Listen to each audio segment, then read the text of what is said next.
ہے۔ میں نے ایک عالم کو دیکھا اور آج تک رو رہا ہوں۔ یہ آپ کے ثوابی کے تھے، کہاں کے تھے؟ مولانا محمد افضل رحمۃ اللہ علیہ، جس کا ترجمہ بھی ہے افضل التراجم وغیرہ پشتوں میں۔ شنگلہ کی شاہپور، مولانا افضل شاہپور، مولانا افضل شاہپور والے رحمۃ اللہ علیہ۔ اللہ اللہ، سبحان اللہ سبحان اللہ۔ تو جلسہ تھا ان کا بلدیہ میں، تو حضرت اقدس مولانا افضل رحمۃ اللہ علیہ حضرت جی بھی تشریف لائے تھے۔ لوگوں نے مجھے بتایا، تو میں گیا تو بڑا سا کمرہ تھا، وہ پٹھانوں کا مدرسہ تھا۔ اب یہ مجھے یاد نہیں ہے کہ بلدیہ میں کس کا مدرسہ تھا۔ تو جب گئے تو حضرت بوڑھے آدمی تھے، تو حضرت جی آرام فرما رہے تھے اور لوگ اس کے بدن دبا رہے تھے، ہاتھ پاؤں دبا رہے تھے، وہ آرام کر رہا تھا۔ تو میں گیا، جیسے کمرے میں داخل ہو گیا تو میرے ساتھ 4-5 چمچے تو ضرور ہوتے ہیں، سمجھے، چمچے تو ہوتے، میرے ساتھ چمچے تھے۔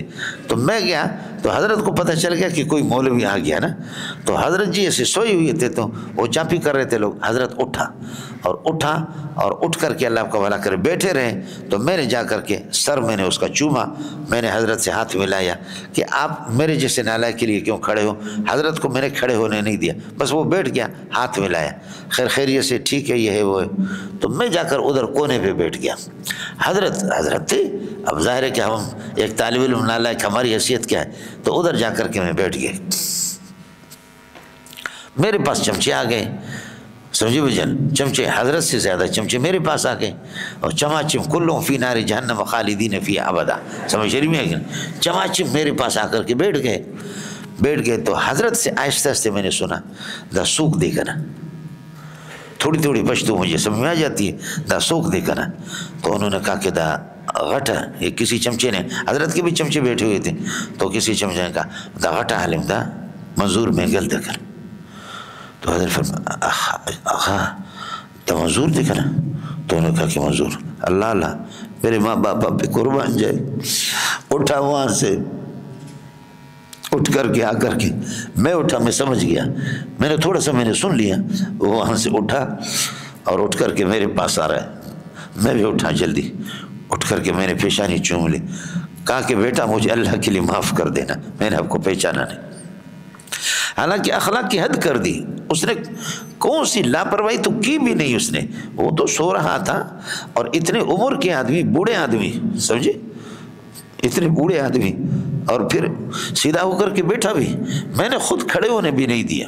لیکن اب اس کے بعد جیسے اس کو پتہ چل گیا تو آ کر کے مجھ سے معافی مانگ رہا، کہہ رہا کہ بیٹا میں نے آپ کی طرف توجہ نہیں کی،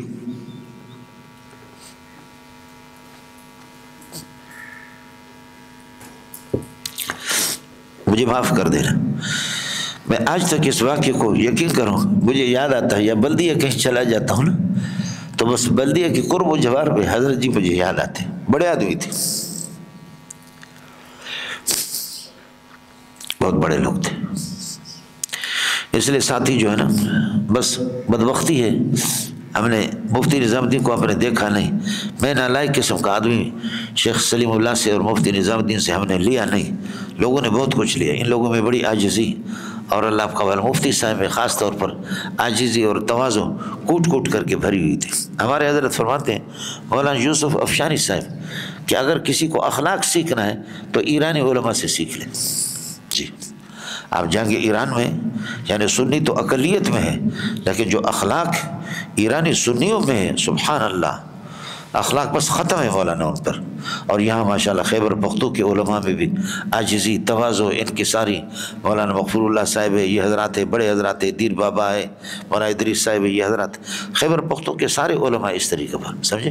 اور بعض لوگوں میں تکلف، وہ اپنے آپ کو بڑا بنانے کی کوشش کر رہے کہ ہم بڑے ہیں، لیکن وہ بڑے بنتے نہیں ایسے، بڑے وہ بنتے ہیں کہ جو چھوٹے اپنی نگاہوں میں چھوٹے ہیں، وہ لوگوں کی نگاہوں میں بہت بڑے ہیں، جو اپنی نگاہوں میں بڑے ہیں ان جیسا کوئی ذلیل بھی نہیں ہے، اور ان کو لوگ جس یہ ہے کہ نگاہ سے دیکھتے وہ کوئی قیمتی نگاہ نہیں۔